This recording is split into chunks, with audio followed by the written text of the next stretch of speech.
Chapter 21. It now began to rain a little, and Sancho was for going into the fulling mills, but Don Quixote had taken such an abhorrence to them on account of the late joke that he would not enter them on any account, so turning aside to right, they came upon another road, different from that which they had taken the night before. Shortly afterwards Don Quixote perceived a man on horseback who wore on his head something that shone like gold, and the moment he saw him he turned to Sancho and said, "I think, Sancho, there is no proverb that is not true, all being maxims drawn from experience itself, the mother of all the sciences, especially that one that says, where one door shuts, another opens.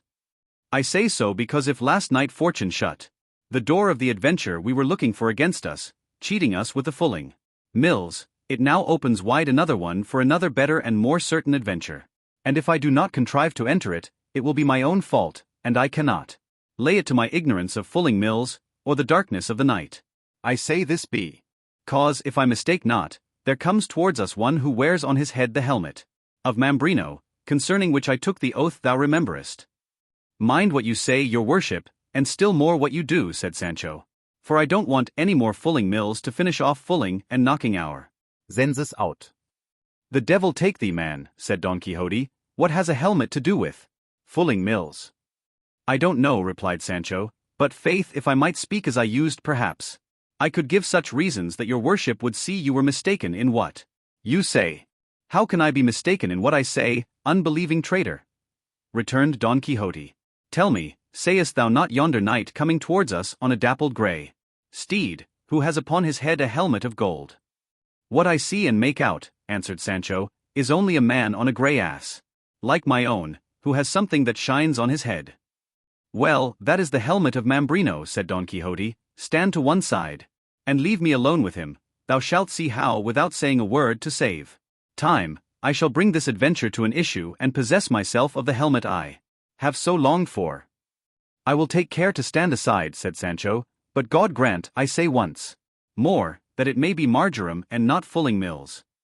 I have told thee, brother, on no account to mention those fulling mills to me again," said Don Quixote, "or I vow, and I say no more, I'll full the soul out of you." Sancho held his peace in dread lest his master should carry out the vow he had hurled like a bowl at him. The fact of the matter as regards the helmet, steed, and knight that Don Quixote saw was this. In that neighborhood there were two villages, one of them so small that it had neither apothecary's shop nor barber, which the other that was close to it had, so the barber of the larger served the smaller, and in it there was a sick man who required to be bled and another man who wanted to be shaved, and on this errand the barber was going, carrying with him a brass basin, but as luck would have it, as he was on the way it began to rain, and not to spoil his hat, which probably was a new one, he put the basin on his head, and being clean it glittered at half a league's distance. He rode upon a grey ass, as Sancho said, and this was what made it seem to Don Quixote to be a dapple grey steed and a knight and a golden helmet, for everything he saw he made to fall in with his crazy chivalry and ill-errant notions, and when he saw the poor knight draw near, without entering into any parley with him, at Rocinante's top speed he bore down upon him with the pike pointed low, fully determined to run him through, and as he reached him, without checking the fury of his charge he cried to him, "Defend thyself, miserable being, or yield me of thine own accord that which is so reasonably my due."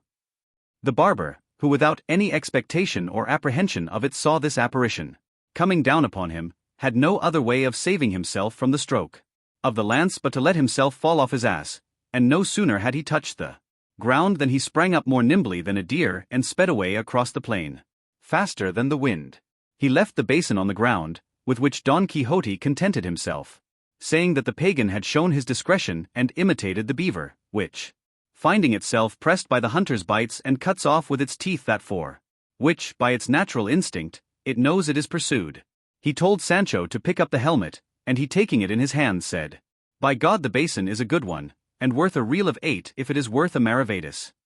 and handed it to his master, who immediately put it on his head, turning it round now this way, now that in search of fitment, and not finding it he said, "Clearly the pagan to whose measure this famous headpiece was first forged must have had a very large head, but the worst of it is half of it is wanting."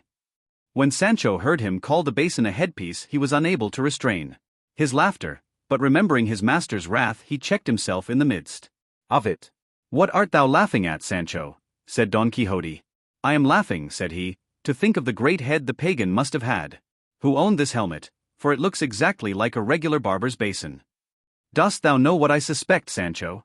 Said Don Quixote, that this wonderful piece of this enchanted helmet must by some strange accident have come into the hands of someone who was unable to recognize or realize its value, and who, not knowing what he did, and seeing it to be of the purest gold, must have melted down one half for the sake of what it might be worth, and of the other made this which is like a barber's basin, as thou sayest. But be it as it may, to me, who recognize it, its transformation makes no difference, for I will set it to rights at the first village where there is a blacksmith, and in such style that that helmet, the god of smithies forged for the god of battles, shall not surpass it or even come up to it, and in the meantime I will wear it as well as I can, for something is better than nothing, all the more as it will be quite enough to protect me from any chance blow of a stone.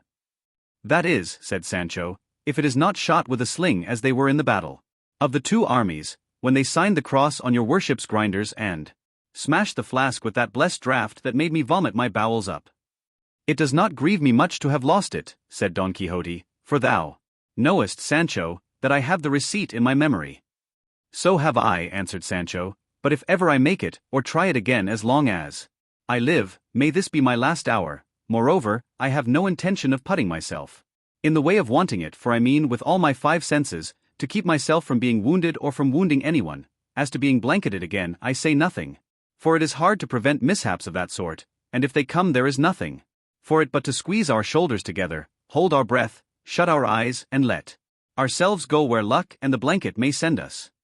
Thou art a bad Christian, Sancho, said Don Quixote on hearing this, for once an injury has been done thee thou never forgettest it, but know that it is the part of noble and generous hearts not to attach importance to trifles. What lame leg hast thou got by it, what broken rib, what cracked head, that thou canst not forget? That jest? For jest and sport it was, properly regarded, and had I not seen it in that light I would have returned and done more mischief in revenging thee than the Greeks did for the rape of Helen, who, if she were alive now, or if my Dulcinea had lived then, might depend upon it she would not be so famous for her beauty as she is. And here he heaved a sigh and sent it aloft, and said, Sancho, let it pass for a jest, as it cannot be revenged in earnest, but I know what sort of jest and earnest it was, and I know it will never be rubbed out of my memory any more than off my shoulders. But putting that aside, will your worship tell me, what are we to do with this dapple-grey steed that looks like a grey ass, which that Martino that your worship overthrew has left deserted here?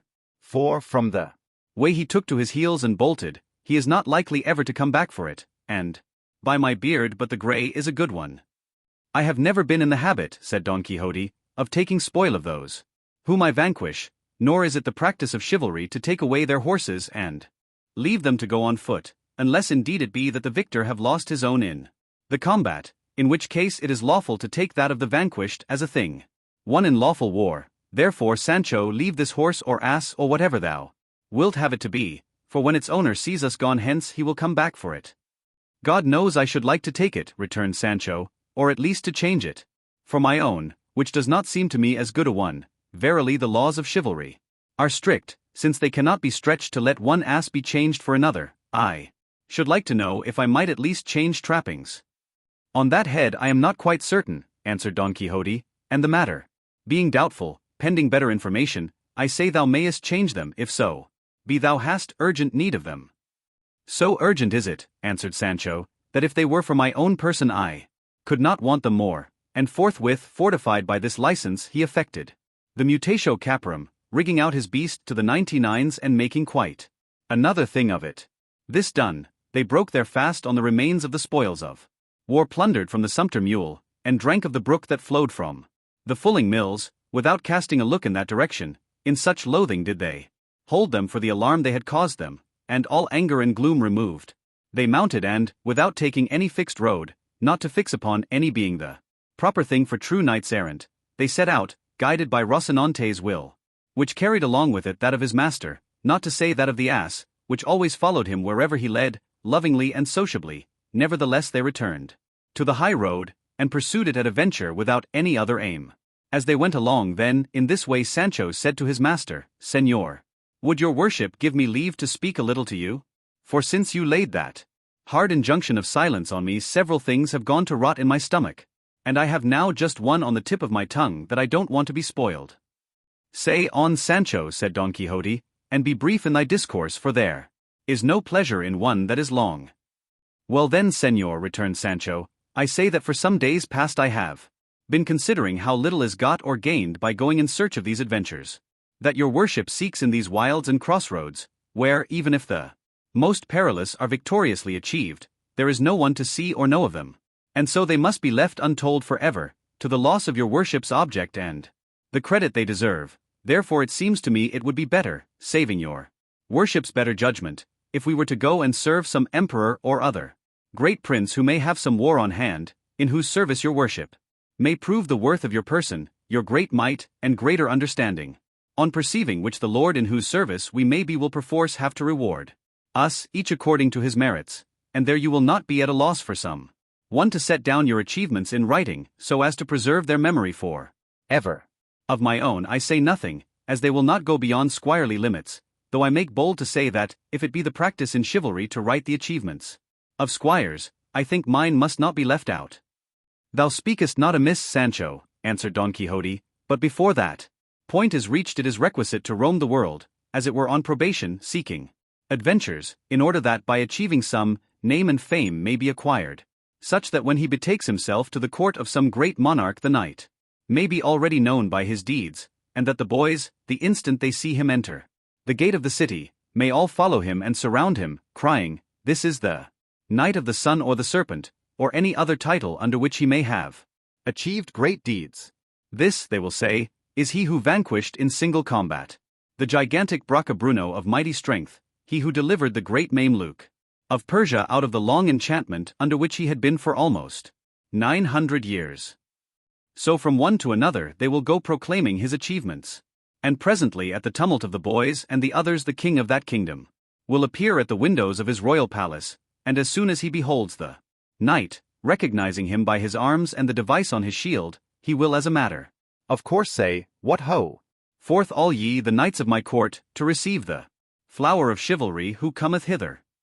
At which command all will issue forth, and he himself, advancing halfway down the stairs, will embrace him closely, and salute him, kissing him on the cheek, and will then lead him to the queen's chamber, where the knight will find her with the princess her daughter, who will be one of the most beautiful and accomplished damsels that could with the utmost pains be discovered anywhere in the known world. Straightway it will come to pass that she will fix her eyes upon the knight and he his upon her, and each will seem to the other something more divine than human, and without knowing how or why they will be taken and entangled in the inextricable toils of love, and sorely distressed in their hearts not to see any way of making their pains and sufferings known by speech. Thence they will lead him, no doubt, to some richly adorned chamber of the palace, where, having removed his armor, they will bring him a rich mantle of scarlet wherewith to robe himself, and if he looked noble in his armor he will look still more so in a doublet. When night comes he will sup with the king, queen, and princess,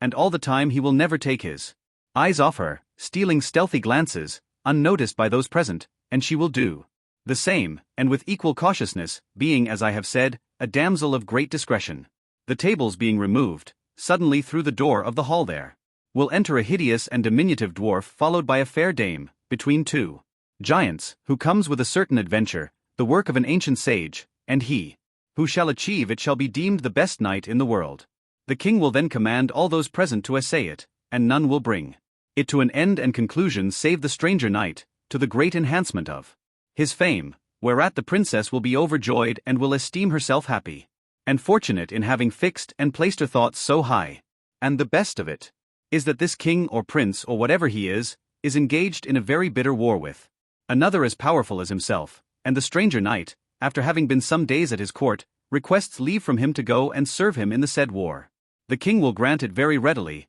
and the knight will courteously kiss his hands for the favor done to him, and that night he will take leave of his lady the princess at the grating of the chamber where she sleeps, which looks upon a garden, and at which he has already many times conversed with her, the go-between and confidant in the matter being a damsel much trusted by the princess. He will